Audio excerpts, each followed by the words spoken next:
আসসালামু আলাইকুম এভরিওয়ান, কেমন আছেন? আশা করছি সবাই খুব ভালো আছেন। আলহামদুলিল্লাহ আমরাও ভালো আছি। চলে আসলাম প্রতিদিনের মতো নতুন একটি ব্লগ ভিডিও নিয়ে। তো সকালবেলা ঘুম থেকে উঠে কিছু না খেয়ে আব্বু পান খাবে বলছে, আব্বুকে পান দিয়ে আমিও পান খাচ্ছি। দেখেন পানের কি নেশা হয়ে গেছে। গ্রামে আসার পরে আব্বু খায়, মা খায়, তার মা অত বেশি খায় না, আব্বু একটু বেশি খায় পান। আব্বুর সাথে সাথে আমিও ভালোই খাওয়া শিখছি পান।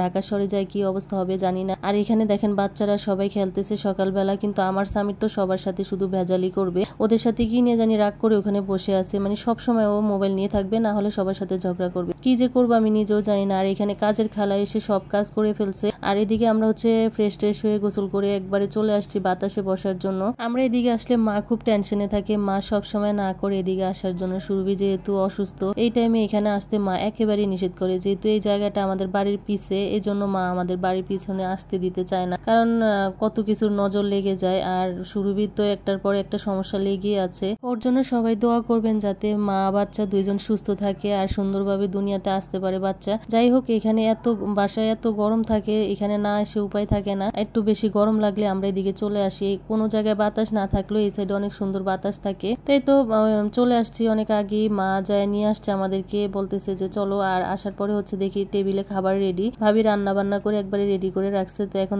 আমিও খেয়ে নিছি আর স্বামীরকে এখন খাইয়ে দিচ্ছি। আর এই তো আব্বুও চলে আসছে বাজার টাজার নিয়ে। আব্বু প্রতিদিন এরকম করে বাজার নিয়ে আসে আসার টাইমে, তো অনেক কিছু নিয়ে আসছে। আমি এগুলা সব খুলে এখন ঠিকঠাক করবো। আমি বাড়িতে থাকলে আমি এগুলা দেখি, আমি এগুলা গুছাই, এই দায়িত্বটা আমার উপরে চলে আসে, কারণ আমি এলোমেলো জিনিস দেখতে পারি না। বাসাও যে আমি সবসময় গুছগাছ করে রাখি, স্বামীর একটু আউলে ফেলে তারপরে যে আমি সবকিছু গুছগাছ করে ফেলি, না হলে স্বামীও করে ফেলে। যাই হোক, এখন যে অনেক কথা বলে ফেলছি। আর আমার ভাবি বাচ্চাদেরকে নুডলস বানাই দিছে সন্ধ্যাবেলা, আমাদেরকে কফি বানাই দিছে। তো আমরা কফি টফি খেয়ে বসে আছি। আব্বু আবার চিপস নিয়ে আসছে কতগুলা সবার জন্য। তাই তো বাচ্চাদেরকে নিয়ে আমরা এখন চিপস খাচ্ছি। আর এখানে আব্বুর কাছে চলে আসছে বসার জন্য, আব্বুর সাথে গল্প করার জন্য। কিন্তু আমি মোবাইলে একটু গান চালাই দেওয়ার পরে যে সাইফানের নাচ শুরু হয়েছে, নাচ বন্ধই হচ্ছে না। তাই তো আমরা রাত্রের খাবারও রেডি করে ফেলছে। আমি শাক তুলে আনছিলাম, ওই শাকটাই ভাবি ভাজি করছে। আর যে মাছ ভুনা করছে। আমাদের কিন্তু দুই বেলায় রান্না করা লাগে, যেহেতু মানুষ অনেক বেশি, এই জন্য রান্না বান্নাও বেশি। যাই হোক, আমরা আবার চলে গেলে ভাবির রান্নাও কমে যাবে। আমরা আসছি এই জন্য ভাবির একটু ঝামেলা হচ্ছে। তবে আমার ভাবি মুখ ফুটে কিছু বলে না, সবসময় হাসি মুখই থাকে। তো গরমের ভিতরেও ভাবি আমাদেরকে রান্না করে খাওয়াচ্ছে, এটার জন্য ভাবিকে অনেক অনেক ধন্যবাদ।